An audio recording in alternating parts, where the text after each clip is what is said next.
verse 8. Exodus 34 and verse 8.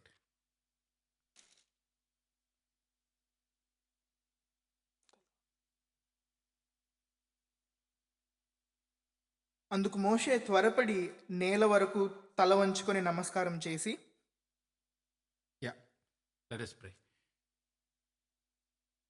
ప్రేమగల తండ్రి, కృపగల దేవా, గొప్ప దేవుడు, అద్భుత ఆశ్చర్య కార్యాలు చేసిన దేవుడు, ఎన్నో గొప్ప కార్యాలు చేసి నేను ఆరాధించే వాక్యం మాకు అనుగ్రహిస్తూ వచ్చిన విధానం బట్టి వందలు తెలుస్తున్నాం ప్రభా. ఎందరో ఈ దినం చెవులకు నశించిపోయినప్పటికీ ఏ యోగ్యత లేని నన్ను మమ్మల్ని ఇక్కడ చేర్చి నేను ఆరాధించే గుంపులో చేర్చిన విధానం బట్టి వందలు ప్రభా. ఎట్టి మాటలతో నేను ఆరాధించాలో మాకు బోధించమని, మీరే మీ పరలోక స్వరం వినిపించమని యేసు ప్రభు నామములో ప్రార్థించి అడివేడుకుందాం తండ్రి, ఆమేన్. సో మళ్ళీ ఒకసారి చదువుకుందాం. let us read the same verse once again. Exodus chapter 34 verse 8. So ఇది ఇక్కడ మళ్ళీ చదవండి ఎవరైనా దయచేసి తెలుగులో. అందుకు మోషే త్వరపడి నేల వరకు తల వంచుకొని నమస్కారం చేశాను. ఓకే, సో ఈరోజు మనం చూసుకోబోయే పోర్షన్ ఏంటంటే బైబిల్లోనే చాలా ఇంపార్టెంట్ ప్రీచింగ్ గురించి చూసుకోబోతున్నాం. So we are going to be looking at very important preaching inside the Bible itself today. ఇదేంటంటే 34th చాప్టర్లో 5th to 7 to 10 వర్సెస్ అనుకోవచ్చు. 5th to 7, 8 వర్సెస్లో ఏముంటుందంటే దేవుడి గురించి దేవుడే ప్రకటించుకుంటాడు. So we can see here in chapter 34 from verses 5 to 7 to 8 that God himself is proclaiming about himself. దీనికి ముందు 33rd చాప్టర్లో మోషే అడుగుతాడు. 33rd 18, 19 వర్సెస్ ఒకసారి చదువుకుందామా? If we can read chapter 33 verse 18 and 19. ఎవరన్నా తెలుగులో బిగ్గరగా చదువుతారా? అతడు, దయచేసి నీ మహిమను నాకు చూపుమనగా, ఆయన నా మంచితనమంతయు నీ ఎదుట కనపరచదును, యెహోవా అను నామమును నీ ఎదుట ప్రకటించదును, నేను కర్ణించిన వాణ్ణి కర్ణించదును, ఎవని యందు కర్ణింపబడదనో వాని యందు కనికరపడెదను. ఇక్కడ సందర్భం ఏంటంటే ఫ్యూ వీక్స్ ఎర్లియర్ ఏం జరుగుతుంది మనకు తెలుసు కదా, ఐగుప్తు బానిసత్వం నుంచి విడుదల నుండి ఇజ్రాయేలీలంతా ఒక సీనాయి కొండ దగ్గరికి వస్తారు. So the context behind this is that all the Israelites had just gotten freedom from slavery and they've come to Mount Sinai. So Mount Sinai దగ్గరకు వచ్చి దేవుని ఆరాధించడానికి, దేవుని పూజించడానికి వస్తారు. దేవుడు ఏమంటాడు, మోషేని పైకి ఎక్కి రమ్మంటాడు, మిగతా ప్రజలంతా కింద ఉంటారు. ఇదంతా 32nd చాప్టర్లో ఉంటుంది. So all the Israelites come near Mount Sinai to worship the Lord, and then the Lord asks Moses to come to the top of the mountain, and the rest of the people are waiting below the mountain. This is the context that is in chapter 32. Before 32 నుంచి ఎలా ఉంటుందంటే మోషే late చేస్తాడు. 40 days వరకు మోషే 40 days వరకు ఆ కొండ దిగి రాడనమాట, దేవుడి దగ్గరే ఉండిపోతాడు. So in chapter 32 what happens is that Moses stays on the mount itself for 40 days and doesn't come down. So ఇప్పుడు ఏమవుతుందంటే జనాలు మోషే అన్నోడు ఏమైందో తెలీదు, ఐగుప్తు నుంచి మమ్మల్ని తీసుకొచ్చిన వాడు ఏమయ్యాడో మాకు తెలియదని జనాలు సనుగుతూ ఉంటారు. So there people start murmuring against Moses, saying that the person who has gotten us from Egypt isn't anywhere near. So సైనిక ఏం చేస్తారు, అహరోన్ దగ్గరికి వెళ్ళి మాకు బంగారు దూడని తయారు చేయని అడుగుతారు, ఇదే మమ్మల్ని తీసుకొచ్చిందని. ఎందుకంటే వాళ్ళు ఐగుప్తు అంతా విగ్రహాలు చూసి వచ్చారు కాబట్టి వాళ్ళు అనుకుంటారు ఒక దేవుడు కూడా విగ్రహం, ఆ విగ్రహమే మమ్మల్ని విడిపించింది అనుకుంటారు. So they go to Aharon and ask him for a idol, because that's what they believed in so far in Egypt as well, and ask him to make a golden bull. So Aaron idol చేసిస్తే వాళ్ళు తింటకు తాగుటకు కూర్చొని ఆడుటకు లేచిరని ఒక వాక్యం ఉంటుంది అనమాట. So there is a verse that says that they were eating and తినుటకు తాగుటకు కూర్చొని ఆడుటకు లేచిరి. They were sitting down to eat and drink, and then they were standing up to dance and play around. So వాళ్ళు అక్కడ ఏం చేస్తుండ్రు, మోషే పైన దేవుడితో ముఖాముఖిగా మాట్లాడుతుండు, 10 ఆజ్ఞలు దేవుడు రాసిస్తుండు. కింద వీళ్ళు ఏం చేస్తున్నట్టు బంగారు దూడని పెట్టుకొని నీవే మమ్మల్ని విడిపించావని దాన్ని వర్షిప్ చేస్తున్నారు. So with the circumstance here is that Moses is on the top of the mountain speaking to the Lord and taking all the commandments from him, while all of the people that are below the mountain are worshipping an idol and proclaiming that the idol released them from Egypt. So ఇది దేవుడికి ఎంత కోపం వచ్చే సన్నివేశం కదా. అంటే అప్పుడే దేవుడు ఐగుప్తులకు 10 తెగుళ్ళు చూపించి వీళ్ళని అప్పుడే విడుదల చేసి తీసుకొస్తే, So this is a situation that angers the Lord a lot, where God had just gotten them out of Egypt by showing 10 kinds of plagues against the Egyptians, and he had just gotten them out. But this is a situation that angered the Lord a lot. దేవుడు ఇంత అద్భుత ఆశ్చర్య కార్యాలు చేస్తే వీళ్ళు మాత్రం ఒక దూడని పెట్టుకొని నువ్వే దేవుడు అని పూజ చేస్తున్నంటే ఎంత కోపం వచ్చే విషయం. 10 ఆజ్ఞల్లో 2-3 ఆజ్ఞలు దాదాపు వాళ్ళు అప్పుడే ఇది తోసివేశారు. So God, after so many miracles and such wondrous things, have had gotten them off and given them freedom, but still they were worshipping an idol and proclaiming and saying that the idol had gotten it. ఇది మన life లో కూడా చాలా nearest గా ఉంటుంది. దేవుడు మన జీవితంలో అనేక అద్భుత ఆశ్చర్య కార్యాలు చేసినప్పటికీ మనం అనేక సార్లు మన శక్తిని బలాన్ని ఆశ్రయించి దీనివల్లే మనకు అయింది అనుకుంటాం, కానీ నిజంగా దేవుడి కార్యం చాలా సందర్భాల్లో చూడలేని వారంగా ఉంటాం. This happens a lot in our life as well, where God would have gotten us through something out of His power alone, and we would take credit for what the Lord has done and proclaim that we have done it ourselves.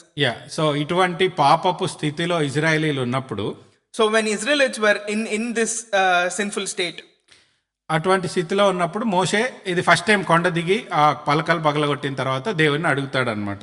so after Moses comes down from the mountain and breaks the tablets that are in his hands in anger, and then he is asking the Lord. మోషే చేసిన prayer ఇది అంటే just not an ordinary prayer అన్నమాట, it's an extraordinary prayer. So the prayer that Moses prays to the Lord that in that moment is not an ordinary one, and it is extraordinary. ఎందుకంటే దేవుణ్ణి అతడు 33rd 18th verse, అతడు దయచేసి నీ మహిమను నాకు చూపించని దేవుని వేడుకుంటున్నాడు. నాట్ ఎనీథింగ్ స్వస్థతకో సంథింగ్ ఎల్స్ ఏం అడగట్లేదు, నీ మహిమను చూపించని అడుగుతున్నాడు. So this has become the powerful prayer అన్నమాట. So we can see here that Moses is not asking for anything for himself, but rather he is asking the Lord to show him his glory. So మోషేని దేవుడు initial గా పిలుచుకున్నప్పుడు మనందరికి తెలుసు కదా, నిర్గమకాండం 3వ అధ్యాయంలో ఉంటుంది. దేవుడు తాను ఏమని బయలుపరుచుకున్నాడు, నేనే అని బయలుపరుచుకున్నాడు, ఐఎమ్ దట్ ఐఎమ్ అని. So when God had initially called Moses in Exodus chapter 2 and chapter 3, God had introduced himself to be I am who I am. I'm that I'm అంటే నేను ఉనికి కలిగిన దేవుణ్ణని మోషేకి అప్పుడు బయలుపరుచుకున్నాడు. God told Moses that he is a living God. Living God అన్నది మోషేకి అప్పుడు బయలుపరుచుకున్నాడు. ఇప్పుడు మోషే నీ మహిమను చూపించంటే 34th చాప్టర్లో 5 to 8 వర్సెస్లో దేవుడు తాను ఎలా బయలుపరుచుకున్నాడు అన్నది మనం చూడబోతున్నాం. So when Moses asks God to proclaim his glory, this is how the Lord proclaims his glory in from verses 5 to 8. God proclaims about himself. దేవుడు తాను బయలుపరుచుకుంటా అన్నది ఈ 3 వచనాలు అన్నమాట. So God proclaiming himself about himself is these 3 verses. 5th to 8th versus ఒకసారి అందరం కలిసి చదువుకుందాం. తెలుగులో ఎవరైనా బిగ్గరగా చదివినా okay. Let us all together read from verses 5 to verses 8. If anybody can read out loud in Telugu as well, that is okay as well.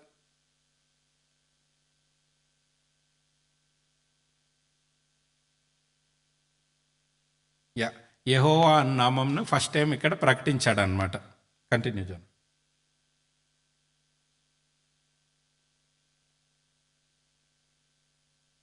ఇక్కడి నుంచి ఒక్కొక్కటి చదువుకుంటూ వెళ్దాం. సో ఫస్ట్ ఏంటంటే దేవుడు యెహోవా అన్న నామంని మోషేకి అక్కడ ప్రకటించాడు. సీనాయి విచ్ ప్లేస్ ఎప్పుడు ప్రకటించాడంటే జనాలు పాపంలోకి పడిపోయి ఘోరమైన పాపంలో పడిపోయి విగ్రహారాధన చేసిన స్థితిలో దేవుడు తన నామాన్ని అంటే హిస్ క్యారెక్టర్స్ అక్కడ 13 క్యారెక్టర్స్ ఉంటాయి, అవన్నీ అప్పుడు ప్రకటించుకున్నాడు మోషేకి. Not when they are victorious or not when they are అంటే వాళ్ళు సంతోషంలో ఉన్నప్పుడు లేదా ఏదైనా గొప్ప కార్యం చేసినప్పుడు కాదు, పాపం చేసినప్పుడు దేవుడు ప్రకటించుకున్నాడు. So the Lord proclaims about himself and all the characteristics that we'll read so forth when the Israelites were deep down in sin and they were worshipping an idol and not in a circumstance where they were victorious and living a good life. Living a good life. So 6th and 7th వర్సెస్లో ఉన్న ఈ words దేవుడి గురించి ఏమైతే ఉన్నాయో Bible అంతట్లో coat చేసిన versus పదాలుగా మనం చూడొచ్చు అనమాట. దేవుని క్యారెక్టరిస్టిక్స్కి వచ్చినప్పుడు ఇజ్రాయేలీలు ఎప్పుడైనా దేవుడి నుంచి అంటే దూరం వెళ్ళిపోయినప్పుడు ఈ వర్డ్స్ కోట్ చేసి దగ్గరకు వస్తూ ఉంటారు దేవుడికి. So the words that the Lord proclaimed about himself are the words that we can see that are spread throughout the Bible when Israelites or anybody goes away from the Lord and they come back to him stating these words. So అనేక సందర్భాల్లో మనం చూస్తాం, దావీదు రాసినట్టు చూస్తాము, ఇది మన నెహెమ్యా రాస్తాడు, యోవేల్లో ఉంటుంది. అనేక సందర్భాల్లో బైబిల్ అంతట్లో ఈ పదాలు మనం గమనిస్తే ప్రతి చోట దేవుడి వైపు తిరగాలనుకున్నప్పుడు ఇజ్రాయేలీలు కోట్ చేసిన వర్డ్స్. ఎందుకంటే దేవుడు, ఇప్పుడు నేను మంచోడిని దేవుడు చెప్పుకున్నాడు అనుకోండి, వాళ్ళు వచ్చి నువ్వు మంచోడి కదా అని దేవుడి దగ్గరకు వస్తారు. So we can see that all the words that are said here when it comes to David or Nehemiah or anybody else also, that they were quoting these words that the Lord had proclaimed about himself when they were coming back to the Lord after sin. So 5th verseలో మనం చూసినప్పుడు యెహోవా దిగి అక్కడ అతనితో నిలిచి అని ఉంది కదా, దిగి వచ్చాను అన్నట్టు ఉంది కదా. So we can see in verse 5 that the Lord descended on the cloud and stood with him there. Yeah 4 గాస్పల్స్లో ఉన్న 1-2 వర్డ్స్లో చెప్పమంటే దేవుడు దిగి వచ్చాను. So the 4 gospels in 2 words is the Lord descended and came. The Lord who descended into Sinai, the same God descended into Bethlehem. So the God who descended into from Mount Sinai descended in Bethlehem as well. God descended, దేవుడు దిగి వచ్చాడు అన్న 2 పదాలే gospels. So the entire gospel can be summarized by saying that the Lord descended. So ఇక్కడ 5th verseలో అదే చూస్తున్నాం, దేవుడు దిగి వచ్చి మోషేతో నిలిచాడు అంటే ఎట్లుందంటే, ఇప్పుడు ఫర్ ఎగ్జాంపుల్ నేను దేవుడు వచ్చి ఇట్లా పక్కన షోల్డర్ టు షోల్డర్ నిల్చున్నాడంట, అంటే ఎంత బ్యూటిఫుల్ గా రాశారు చూడండి. So it is written here very beautifully that the Lord descended in the cloud and stood with him there, and that means shoulder to shoulder. అంటే మనిషి పాపంలో పడిపోయినప్పుడు దేవుడు వచ్చి తనతో పక్కన, అంటే జనాలు పాపంలో పడిపోయారు, వాళ్ళకి మధ్యవర్తిగా మోషే వచ్చినప్పుడు దేవుడు కూడా ఆయన పక్కన వచ్చి నిలిచాడు అక్కడ. So when the people had fallen into sin and Moses was mediating on behalf of the people, the Lord came and stood beside Moses. Not only stood beside, he showed himself. తాను బయలుపరచుకోవడానికి వచ్చి నిల్చున్నాడు. So in order to show himself and in order to proclaim himself, he came there and stood shoulder to అంటే shoulder. దేవుడు తాను ఎంతగా తగ్గించుకున్నాడు. మనం యోహాను సువార్తలో అనేక సువార్తల్లో చూస్తాం కదా, దేవుడు తాను తగ్గించుకొని రిక్తునిగా చేసుకొని మనుషుడిగా ఏ విధంగా పుట్టాడో. In all of the gospels that we see, even in John gospel and every other gospel, that the Lord humbled himself so much and came in the form of a man.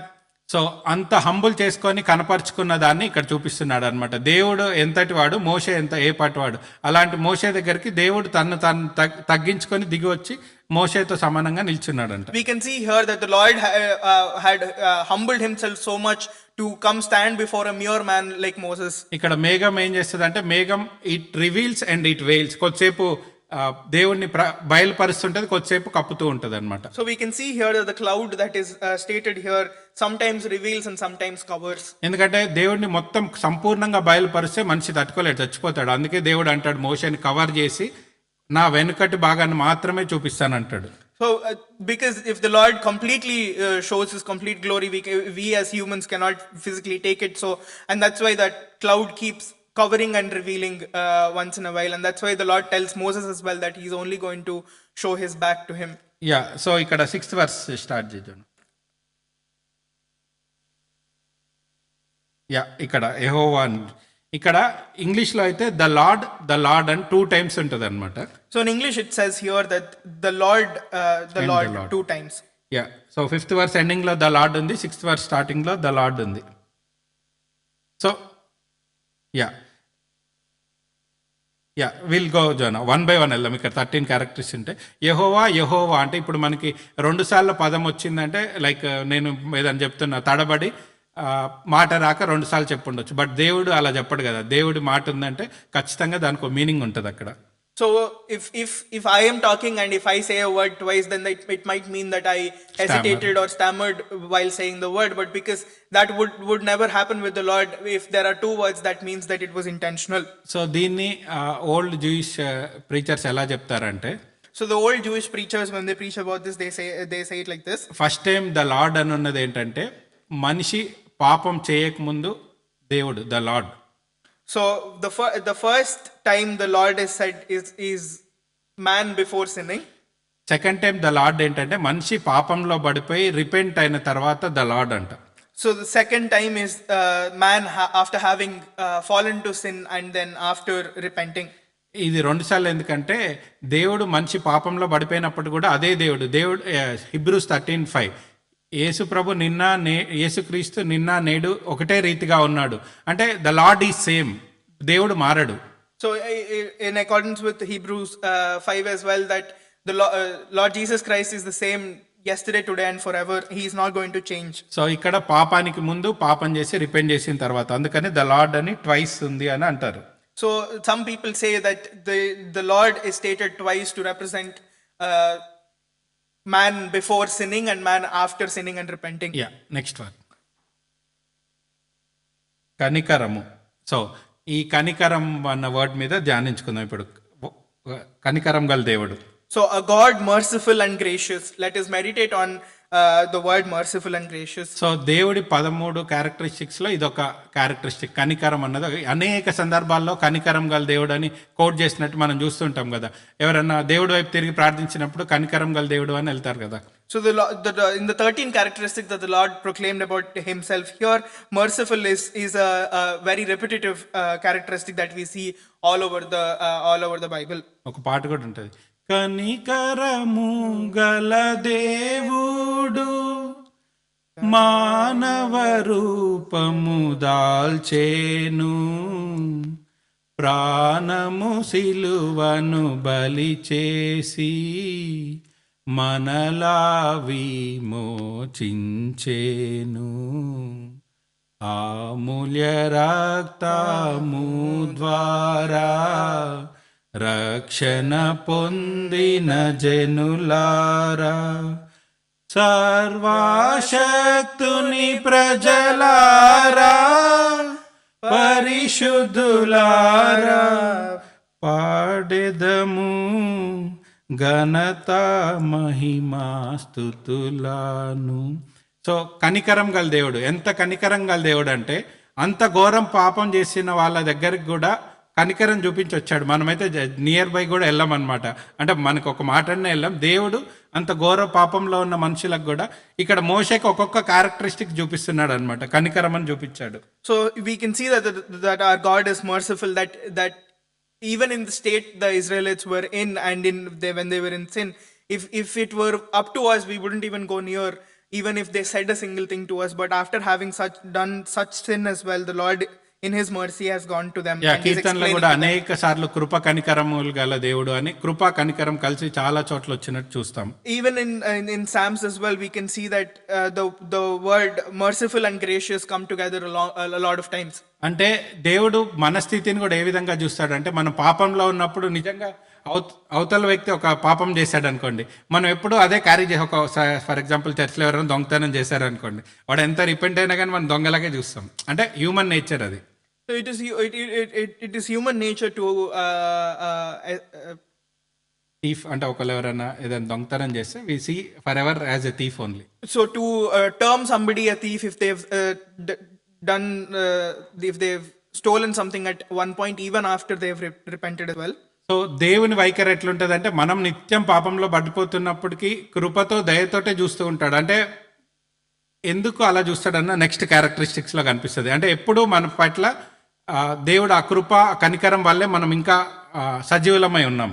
God's nature is such that he is always looking at our sin from a merciful and gracious lens, that and because of his mercy and grace only that we are అది sustaining. ఎందుకు అంటే దేవుడి long suffering దీర్ఘ శాంతంను బట్టి ఆ కృప కనికరం ఎప్పుడు మన పట్ల ఉంటుంది. And that is because of the everlasting patience that the Lord has towards us, that mercy and grace remain towards us.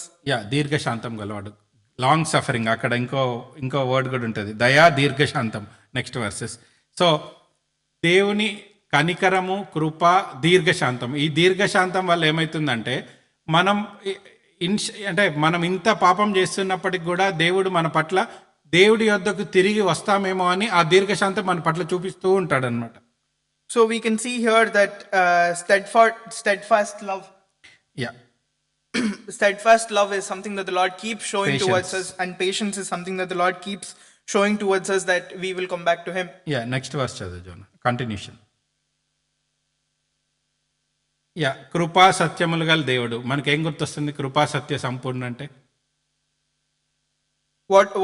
What does it remind us when we say full of grace and truth? full of grace and truth.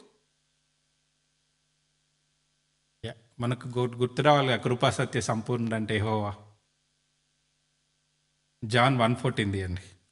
Let us all turn to John's Gospel, chapter 1, 14.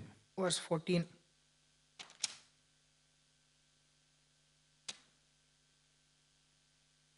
తెలుగులో ఎవరైనా బిగ్గరగా చదవండి.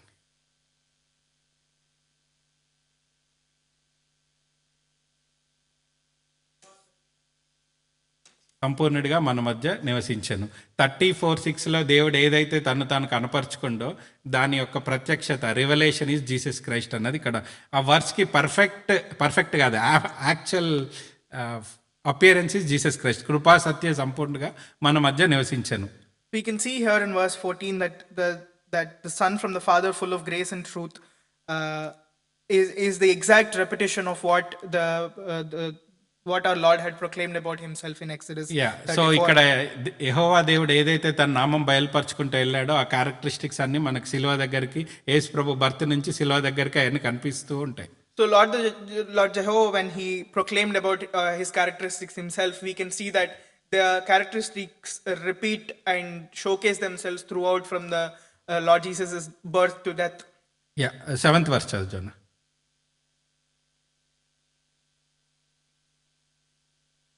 7th verse ఎవరైనా తెలుగులో చదవండి.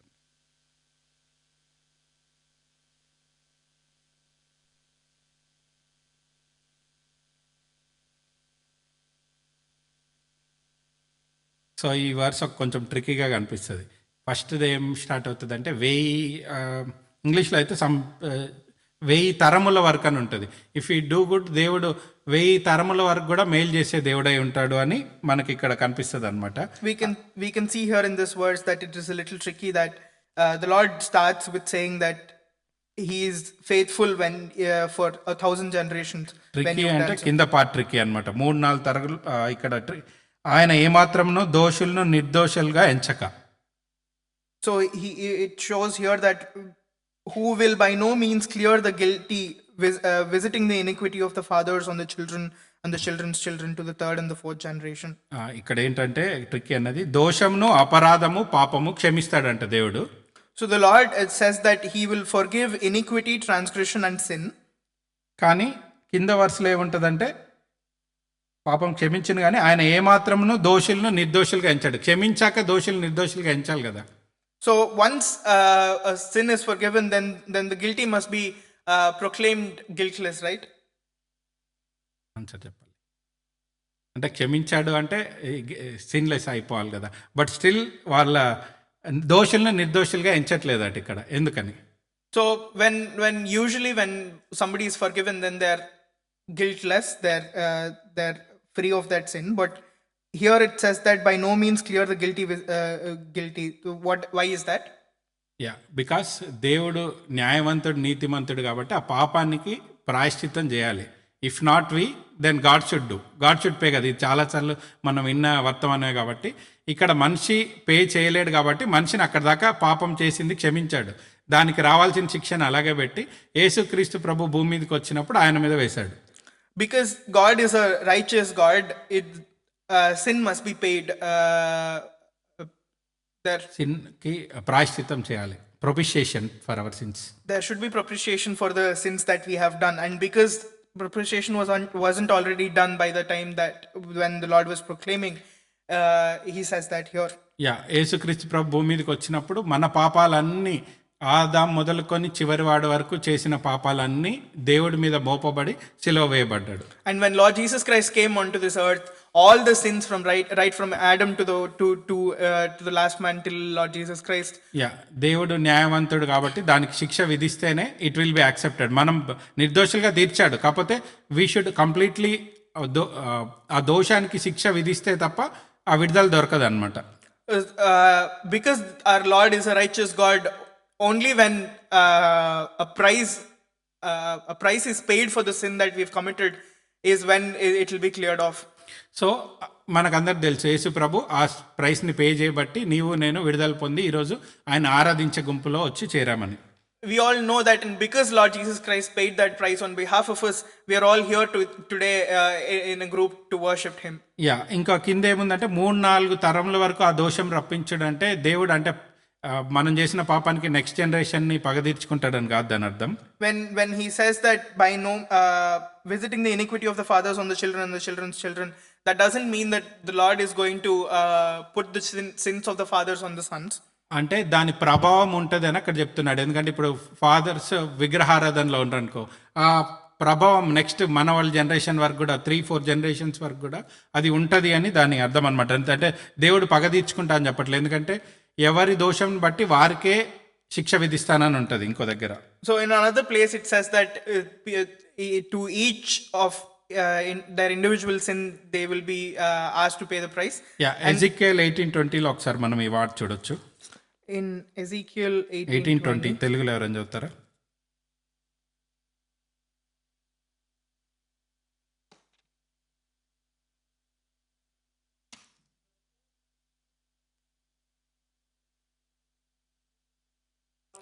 The son shall not bear the iniquity of father. So దేవుడు పాత నిబంధనలోనే తండ్రుల దోషం కుమారుల మీద పెట్టలేదు. So even in the Old Testament itself, the Lord did not place the suffering of the father on the children. But God is a long suffering God. ఏం చూస్తాడంటే మనం ఎంత పాపం చేసినా ఎందుకు వెయిట్ చేస్తాడంటే ఎప్పటికైనా తిరిగి వస్తాడు అన్న దాంతో దేవుడు వెయిట్ చేస్తుంటాడు ఆయనకున్న ఈ లక్షణాలన్నింటినీ బట్టి. But Lord is a long suffering God where the Lord waits on us that at least now he will return back. So ఇప్పుడు 8th verse చదవండి ఒకసారి అందరు తెలుగులో. So can everybody read out loud verse 8 chapter 34 in Telugu please. అందుకు మోషే త్వరపడి నేల వరకు తల వంచుకొని నమస్కారం చేసి. సో ఇది మన ఈరోజు మెయిన్ ఇంపార్టెంట్ వర్డ్స్ ఏంటంటే, మోషేకి దేవుడి క్యారెక్టరిస్టిక్స్ బయలుపడగానే వెంటనే చేసిన ఫస్ట్ థింగ్, దాన్ని అనాలిసిస్ చేయలేదు లేదా దాని గురించి నోట్స్ రాసుకొని ఇవేం చేయలేదు. First thing he did is bow down. So when Moses got to know of all the characteristics of God, Moses did not go on to analyze it or to examine it or do anything, but the first thing that he did was to bow down in front of him. ఇది actually ఆరాధన అంటే దేవుడి లక్షణాలన్నీ తెలుసుకొని సాష్టాంగ పట్టం. అంటే before even I think దేవుడు తన వన్ ఆఫ్ హీస్ క్యారెక్టరిస్టిక్ అంటే కనికరం గల దేవుడు అని చూపించగానే సాష్టాంగ పడిపోయి ఉంటాడు. ఎందుకంటే ఒక్క లక్షణం చాలు మనం దేవుడికి సాష్టాంగ పట్టడానికి. Because when to worship the Lord is to know all his characteristics and bow down to him for all that he is, and we can imagine that Moses would have bowed down when the Lord proclaimed his first characteristic of mercy itself. మొదటి అంటే దేవుడి మీద reverence తో సాష్టాంగ పడ్డాడు. And another thing is that Moses bowed down in reverence to the Lord. Secondly ఏంటంటే ఆయన holiness, ఆయన పరిశుద్ధతకి సాష్టాంగ పడ్డాడు. Moses bowed down to the holiness and the holiness of the Lord. And ఆయన ఆరాధించడానికి, అంటే నువ్వు ఇంత గొప్ప దేవుడు నాకు తెలియలేదు, దేవుడు తన లక్షణాలని మనకి బయలుపరుచుకున్నందుకు మనం కూడా సాష్టాంగ పడాలి. We must bow down to the Lord for him having proclaimed his characteristics to us alone. So దేవుడు నీకు నాకు తన క్యారెక్టరిస్టిక్స్ అన్నిటిని ఈరోజు బయలుపరిచాడు. వీటిని ఒక్కొక్క క్యారెక్టరిస్టిక్ని మన లైఫ్లో అప్లై చేసి చూసినప్పుడు మనం ఇంకెంత బాగా ఆరాధిస్తాం. The Lord proclaimed all of his characteristics to us, and when we apply all of those characteristics that he has proclaimed in our own lives, then how much more must we worship? ఉదాహరణకి జోనాలో ఉంటుంది 4:2 ఒకసారి ఎవరైనా చదువుతారా? దేవుడి characteristic జోనాకి అర్థమై జోనా పారిపోతూ ఉంటాడట. So in Jonah 4:2 Jonah 4:2 it is shown that Jonah is running away from the Lord and having understood the Lord's characteristics. 4:2 ఎవరైనా తెలుగులో చదువుతారా?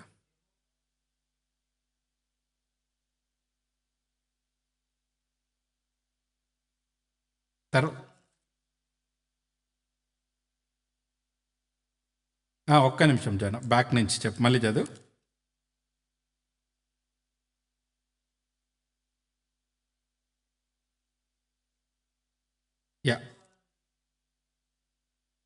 కటాక్షము, జాలి, బహుశాంతం అంటే దీర్ఘశాంతము, అత్యంత కృపగల దేవుడై ఉండి పశ్చాత్తాపపడి కీడు చేయక మానదు అని. అంటే ఇక్కడ మనం చూపించిన క్యారెక్టరిస్టిక్స్ అన్నీ అక్కడ జోనా చూశాడు. నినవేకి వెళ్ళి వాళ్ళ మీదకి ఇట్లా దేవుడు ఉగ్రత రాబోతుందని వాళ్ళకి చెప్పిరా అంటే అక్కడ ఇవన్నీ చెప్తాడు అనమాట.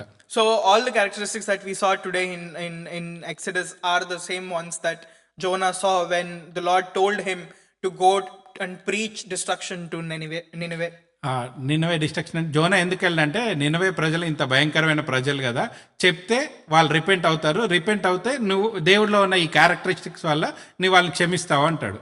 So Jonah's problem there is that since God is so merciful and gracious, that if I go and preach to them and preach repentance to them, they will repent, and he was sure that the Lord would forgive them. So ఈ లక్షణం మనలో చాలా మందికి ఉంటుంది. దేవుడి యొద్ద నుంచి మనం పొందుకున్న ఈ కనికరాన్ని, కృపని, లాంగ్ సఫరింగ్ని ఇతరులకి మనం ప్రకటించడానికి మనం వెనకడిగేస్తూ ఉంటాం. అంటే ఇతరులకు బయలుపరచడానికి కూడా అనేక సార్లు వెనకడిగేస్తూ ఉంటాం. A lot of times we ourselves have this attitude in us that we hesitate to proclaim the same mercy and graciousness that we've gotten from the Lord. Because లోకంలో ఉన్న చాలా మందికి దేవుడు తెలియదు. వాళ్ళు విగ్రహారాధన చేసుకుంటారంటే లెట్ దెమ్ డూ అన్నట్టే చాలా సందర్భాల్లో మనం వదిలేసి వెళ్తూ ఉంటాము. బట్ ఇక్కడ ఎలా అంటే దేవుడు మనల్ని చెప్పమంటే ఎలాంటి పరిస్థితిలో ఉన్నా, ఇప్పుడు నినవే ప్రజలు ఎంత భయంకరమైన స్థితిలో ఉన్నా జోనా వెళ్ళి చెప్పి రావాలి. బట్ జోనాకి దేవుడి గురించి తెలిసి పారిపోతుంటాడు. So if we are we would see a lot of people worshipping idols and not knowing the Lord. But if the Lord asks us to proclaim to somebody, then in any circumstance we must. And in that same scenario, Jonah, having known the Lord's characteristics, is running away from the Lord. దేవుడు నీకు నాకు బయలుపరిచిన తన characteristics అన్నిటిని బట్టి ఈరోజు దేవుడిని ఆరాధిద్దాం. Let us together worship the Lord for all the characteristics that the Lord has proclaimed to us today. దేవుడి కొద్ది వాక్యం దీవించును. May the Lord bless this.